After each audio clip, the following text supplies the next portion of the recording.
Hello students, welcome to my new YouTube channel Sunshine English classes. আজকের এই ভিডিওতে তোমাদের সঙ্গে আমি আলোচনা করব ক্লাস 11-এর অর্থাৎ ফার্স্ট সেমিস্টারে যারা পড়ছো তাদের সিলেবাসে দেওয়া একটি অসাধারণ গল্প, the story of an hour, যেটি লিখেছেন কেট শোপিন, একজন মহিলা লেখিকা। এই গল্পটা হয়তো যারা ফার্স্ট সেমিস্টারে পড়ছো অনেকেরই পড়া হয়ে গিয়েছে, এবং যাদের পড়া হয়নি, সামনে পরীক্ষার জন্য পড়বে, তারা অবশ্যই ভিডিওটা প্রথম থেকে শেষ অবধি দেখো। কোথাও বুঝতে অসুবিধা হলে অবশ্যই তোমরা কমেন্ট বক্সে জানাবে। আচ্ছা, the story of an hour গল্পটি পড়ার আগে অবশ্যই এই গল্পের যিনি লেখিকা কেট শোপিন তার সম্পর্কে একটু জেনে নিই। কেট শোপিন 1850 সালে 8ই ফেব্রুয়ারি আমেরিকায় জন্মগ্রহণ করেন, এবং তাকে বিংশ শতাব্দীর প্রথম নারীবাদী লেখকদের একজন হিসেবে গণ্য করা হয়েছিল। আধুনিক নারীবাদী সাহিত্য আন্দোলনের প্রবর্তনের জন্য তাকে প্রায়ই কৃতিত্ব দেওয়া হতো। শোপিন একজন গৃহিণী হিসেবে একটি প্রচলিত পথ অনুসরণ করেছিলেন, যতক্ষণ না একটি তার জীবনে দুর্ভাগ্যজনক কোনো ঘটনা, যেমন তার স্বামীর অকাল মৃত্যু, তার জীবনের গতিপথকে কিন্তু পরিবর্তন করে দিয়েছিল। The story of an hour হলো কেট শোপিনের লেখা একটি ছোট গল্প, যা 1894 সালের 19শে এপ্রিল রচিত হয়।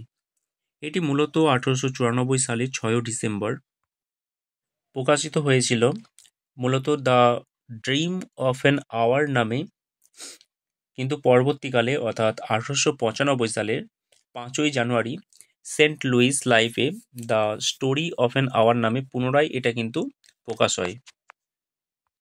তো চলো, গল্পটা শুরু করার আগে অবশ্যই আমরা জেনে নেব এই গল্পের যে মেন প্রোটাগনিস্ট বা প্রধান যে চরিত্র তার সম্পর্কে।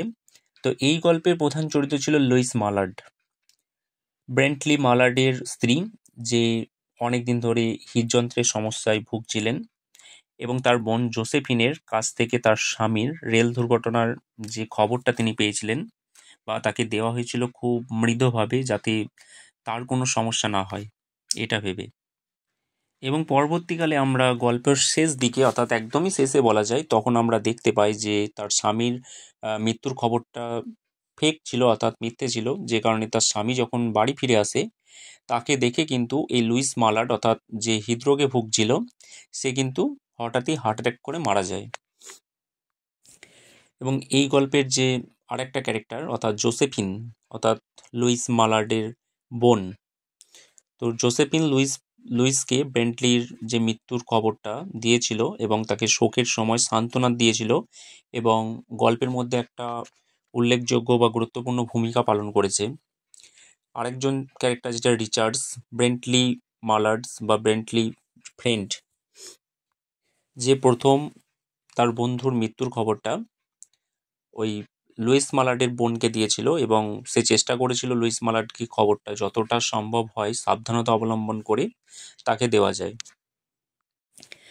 এবং এই গল্পের যে মেন ক্যারেক্টার বা প্রধান চরিত্র লুইস মালার্ড এবং তার স্বামী হলেন ব্রেন্টলি মালার্ড, যাকে শুরুতেই এই গল্পে মৃত হিসেবে ধরে নেওয়া হয়েছিল, এবং পরবর্তীকালেই যখন সে কিছু না জেনেই বাড়ি ফিরে এসেছিল, তো তাকে দেখে আনন্দে এবং অত্যাধিক একটা আঘাত পেয়ে বা কোনোভাবেই কিন্তু হৃদরোগে কিন্তু মারা গিয়েছিল তার ওয়াইফ, অর্থাৎ বেন্টলি মালার্ডের wife, Mrs Mallard. Knowing that Mrs Mallard was afflicted with a heart trouble, great care was taken to break to her as gently as possible the news of her husband's death. অর্থাৎ Mrs Mallard হৃদযন্ত্রের সমস্যায় ভুগছিলেন, এবং সেটা জানার পর যতটা সম্ভব হয়েছে ঠিক ততটা সাবধানতা অবলম্বন করে তার স্বামীর মৃত্যু সংবাদ কিন্তু তাকে দেওয়া হয়েছিল। It was her sister Josephine who told her in broken sentences, veiled hints that revealed in her counseling. অর্থাৎ তার বোন জোসেফিন, সে তাকে ভাঙা ভাঙা বাক্যে এবং আকার ইঙ্গিতে কিন্তু প্রকাশ করেছিল, এবং কিছুটা লুকিয়ে লুকিয়ে তাকে কিন্তু বলেছিল। হার husband's friends Richards was there to নেয়ার হার, অর্থাৎ তার স্বামীর বন্ধু রিচার্ডস, সেও কিন্তু ওই মিসেস মালার্ডের কাছে তখন ছিল। It was he who had been in the newspaper office when intelligence of the railroad disaster was received. অর্থাৎ রেলপথ বিপর্যয়ের যে খবরটা প্রকাশ হয়েছিল সেই সময় কিন্তু তার স্বামীর বন্ধু অর্থাৎ ব্রেন্টলি মালার্ডসের বন্ধু রিচার্ডস তখন কিন্তু তিনি ওই সংবাদপত্র অফিসেই ছিলেন। With Brently Mallard's name leading the list of killed, তিনি দেখেছিলেন যে তার বন্ধু বেন্টলি মালার্ডের নামটা ওই তালিকার প্রথম সারিতেই রয়েছে। He had only taken the time to assure himself of its truth by a second telegram, এবং সে দ্বিতীয় টেলিগ্রামটার জন্য অপেক্ষা করছিল, কেননা তিনি এই তার বন্ধুর মৃত্যুর খবরটা তিনি কিন্তু সত্য হিসেবে মেনে নিতে পারেননি প্রথমেই। And had hastened to forestall any less careful less tender friend in bearing the sad message, এবং তারপরেই তিনি দ্রুত চলে গেছিলেন তার বন্ধুর বাড়ি, কেননা তিনি কখনোই চাননি যে কোনো এক কম যত্নবান বা কোনো এক কম কোমলহীন কোনো একটা বন্ধু যে এই রকম ধরনের কোনো একটা দুঃখের খবর তার বাড়িতে পৌঁছে দেখ। She did not hear the story as many women have heard the same with a paralyzed inability to accept its significance. এখানে মিসেস মালার্ড তিনি কিন্তু এই গল্পটা সেই রকমভাবে শোনেননি যেখানে অন্যান্য মহিলারা তার স্বামীর মৃত্যু সংবাদ শোনার পর যেমনটা হয়ে থাকে অর্থাৎ সেন্সলেস হয়ে যায়, ঠিক সেই রকমভাবে কিন্তু মিসেস মালার্ড শোনেননি। She wept at once with sudden wild abandonment in her sister arms. তিনি কিন্তু একবার কেঁদেছিলেন এবং হঠাৎ করেই কাঁদতে কাঁদতে তার বোনের কোলের মধ্যে পড়ে গিয়েছিলেন বা কান্নায় ভেঙে পড়েছিলেন। When the storm of grief had spent, যখন এইরকম একটা দুঃখের ঝড় শেষ হয়েছিল, itself she went away to her room alone. সে একাই কিন্তু নিজের ঘরে চলে গিয়েছিল। She would have no one follow her. সে কিন্তু কখনোই চায়নি তাকে কেউ অনুসরণ করুক। There stood facing the open window a comfortable roomy armchair. অর্থাৎ জানলার দিকে মুখ করে একটা বড় আরাম কেদারা রাখা ছিল।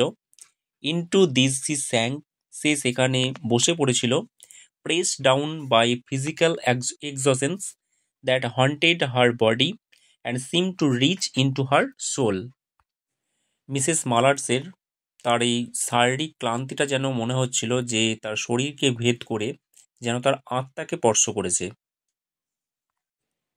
She could see in the open square before her house the tops of trees that were all aquiver with the new spring life.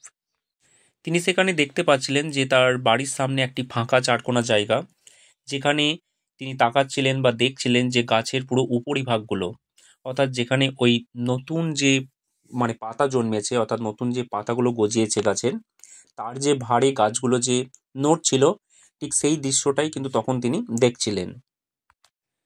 The delicious breath of rain was in the air, বাতাসের মধ্যে একটি খুব সুন্দর যে বৃষ্টির গন্ধ ছিল। In the street below a peddler was crying his wares, এবং রাস্তার নিচে যে ফেরিওয়ালা তার সামগ্রী নিয়ে চিৎকার করতে করতে যাচ্ছিল। The notes of a distant song which someone was singing reached her faintly, অনেক দূর থেকে কেউ একজন গুনগুন করে গান গাইছিল মনে হচ্ছিল এবং সেটা যেন তার কানে এসে পৌঁছাচ্ছিল। And the countless sparrow were twittering in the eaves, এবং অগণিত চড়ুই পাখি মানে ছাদের নিচে অর্থাৎ চালাঘরের কাছে কিন্তু কিচিরমিচির করছিল। অর্থাৎ তিনি যখন একাই তার ঘরের মধ্যে চলে এসেছিল, তিনি কিন্তু এই দৃশ্যগুলোই কিন্তু তিনি উপভোগ করছিলেন, অর্থাৎ একাই কিন্তু এইগুলো দেখছিলেন এক মনে।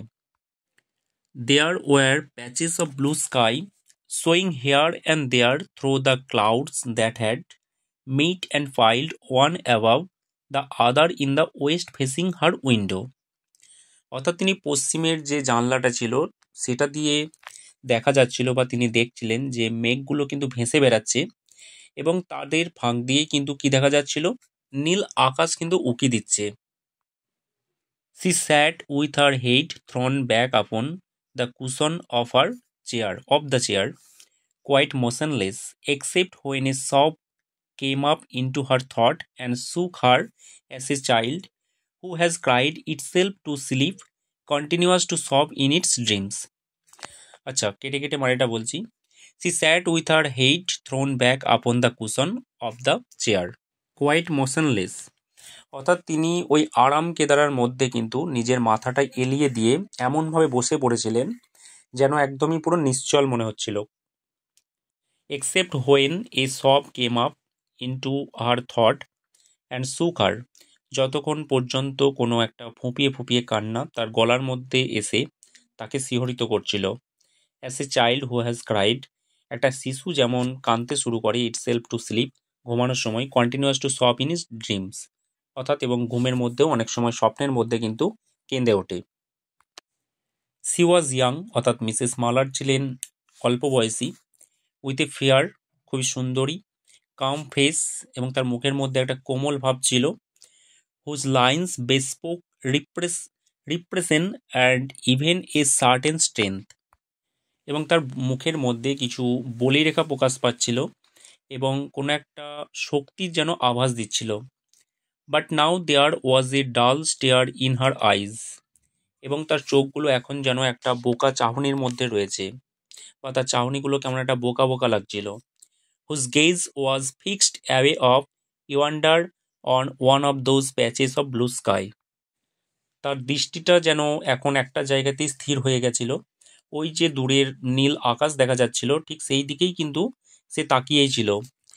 ইট was not a glance of reflection but rather indicated a suspension of intelligent thought, এটা যদিও কোনো তার অতীতের স্মৃতিচারণ ছিল না, তবুও কিন্তু কোনো রকম একটা বোধশক্তি প্রকাশের কিন্তু ইঙ্গিত দিচ্ছিল। আচ্ছা, যারা ক্লাস 11-এ পড়ছো অর্থাৎ ফার্স্ট সেমিস্টারে পড়ছো, তাদের তো পরীক্ষা চলেই এলো বলা যায়।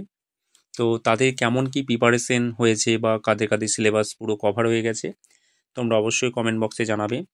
বা তোমাদের কোন পোর্শন কঠিন লাগছে, কোনটা সব থেকে সহজ, সেটাও জানাবে। তো আজকে ছিল স্টোরি অফ অ্যান আওয়ারের প্রথম অংশটা, যেটা তোমরা অবশ্যই প্রথম থেকে শেষ অবধি দেখো ভিডিওটা।